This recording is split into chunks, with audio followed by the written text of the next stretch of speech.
Hey guys, നമ്മളിതാ മധുര മീനാക്ഷി ക്ഷേത്രത്തിലേക്കുള്ള പോക്കാണ് കേട്ടോ. അപ്പോൾ ആദ്യം തന്നെ ഒരു ചായ കുടിച്ചു പോയിട്ട് ഒന്നും കഴിച്ചിട്ടുണ്ടായിരുന്നില്ല. തലേദിവസം 7 മണിക്ക് കഴിച്ചിട്ട് പിന്നെ ഒന്നും കഴിച്ചിട്ടുണ്ടായിരുന്നില്ല.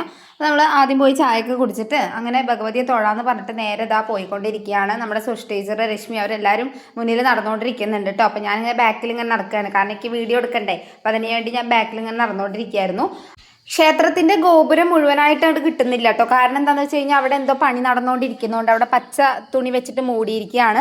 പക്ഷെ ഉള്ളിൽ നോക്കിക്കഴിഞ്ഞാൽ എനിക്കൊന്നും പറയാനില്ല കേട്ടോ. സത്യം പറഞ്ഞാൽ ഞാൻ ആദ്യമായിട്ട് ഇങ്ങനെ ഒരു ക്ഷേത്രം കാണുന്നത്. അത്രയും കൊത്തുപണികൾ, അതും കല്ലിൽ തീർത്ത കൊത്തുപണികൾ കൊണ്ട് ഫുള്ള് മനോഹരമായിട്ടുള്ളൊരു ക്ഷേത്രം. നമ്മൾ ആ ഫ്രണ്ടിലുള്ളൊരു ഭാഗം മാത്രമാണ് ഇപ്പോൾ കാണിക്കുന്നുള്ളൂ. ഉള്ളിലത്തെ ഭാഗമൊന്നും നമുക്ക് കാണിക്കാൻ പറ്റില്ല, കാരണം ഫോൺ അവരവിടെ വാങ്ങിച്ചു വെക്കും. അത് കാരണം കൊണ്ട് വീഡിയോ ഒന്നും എടുക്കാൻ പറ്റില്ല ഉള്ളിൽ.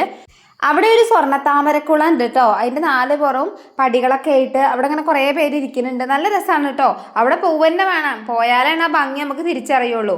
തൊഴുതിറങ്ങിയതിന് ശേഷം അവിടെ അടുത്ത് തന്നെ ഒരു വലിയ ഫാൻസി കട കേട്ടോ. അപ്പോൾ അവിടെ പോയപ്പോൾ അതിൻ്റെ ഉള്ളിലൊക്കെ നല്ല നല്ല കളക്ഷൻസ് ഉണ്ട്.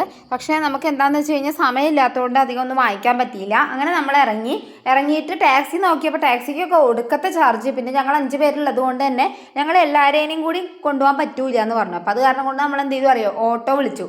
ഓട്ടോയിൽ പറഞ്ഞു കഴിഞ്ഞിട്ടുണ്ടെങ്കിൽ അവിടുത്തെ ഓട്ടോ പറഞ്ഞു കഴിഞ്ഞാൽ 2 സെക്ഷനായിട്ട് ഇരിക്കാം കേട്ടോ.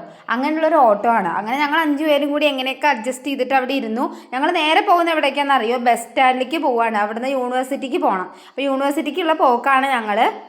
അങ്ങനെ ബസ് സ്റ്റാൻഡിൽ എത്തിയിട്ട് ഞങ്ങൾ ബസ് നോക്കുകയാണ് കേട്ടോ. നോക്കിയപ്പോൾ എല്ലാം ഒരേപോലെ, ഓരോ നമ്പറുകൾ മാത്രമുണ്ട്. നമുക്കത് കറക്റ്റ് വഴി അറിയാത്തൊരു സിറ്റുവേഷൻ ആയിരുന്നു. അങ്ങനെ ഞങ്ങൾ എന്ത് ചെയ്തു, വേറെ ഒന്നും നോക്കിയില്ല, വീണ്ടും നമ്മൾ ഓട്ടോ വിളിച്ചു. അങ്ങനെ തന്നെ ഞങ്ങൾ പിന്നെ ഓട്ടോയിൽ പോയിക്കൊണ്ടിരിക്കുകയാണ്. യൂണിവേഴ്സിറ്റിയിലേക്കുള്ള പോക്കാണ്. പോകുന്ന സമയത്ത് നല്ല ട്രാഫിക് ഉള്ളതുകൊണ്ട് തന്നെ കുറച്ച് ലേറ്റ് ആയിട്ടാണ് കേട്ടോ നമുക്ക് എത്താനായിട്ട് കഴിഞ്ഞത്. അങ്ങനെ നമ്മളിതാ യൂണിവേഴ്സിറ്റി എത്തിയിരിക്കുകയാണ്. കാമരാജ് യൂണിവേഴ്സിറ്റിയാണ്. അപ്പോൾ അവിടെ അങ്ങനെ ആൾക്കാർ നടന്നു പോയിക്കൊണ്ടിരിക്കുകയാണ്. കുറച്ച് മുന്നിലേക്ക് പോകണം കേട്ടോ യൂണിവേഴ്സിറ്റിയിലേക്ക്. അങ്ങനെ നമ്മളെല്ലാവരും കൂടി യൂണിവേഴ്സിറ്റിക്ക് നടന്ന് പോവുകയാണ്.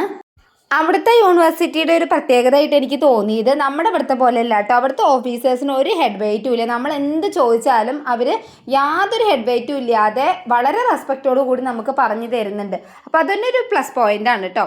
അപ്പോൾ അങ്ങനെയൊക്കെ കഴിഞ്ഞ് നമ്മൾ ഉച്ചയ്ക്ക് ഇറങ്ങിയപ്പോൾ നല്ല വിശപ്പ്. അങ്ങനെ നമ്മൾ എന്ത് ചെയ്തു പറയാം, നേരെ ഭക്ഷണം കഴിക്കാൻ വേണ്ടി പോയി. നമ്മൾ കഴിച്ചത് മീൽസ് ആയിരുന്നു കേട്ടോ. അതായത് ചോറും കറികളൊക്കെ ആയിട്ട് വിഭവസമൃദ്ധമായ സദ്യയൊക്കെ കഴിച്ചു.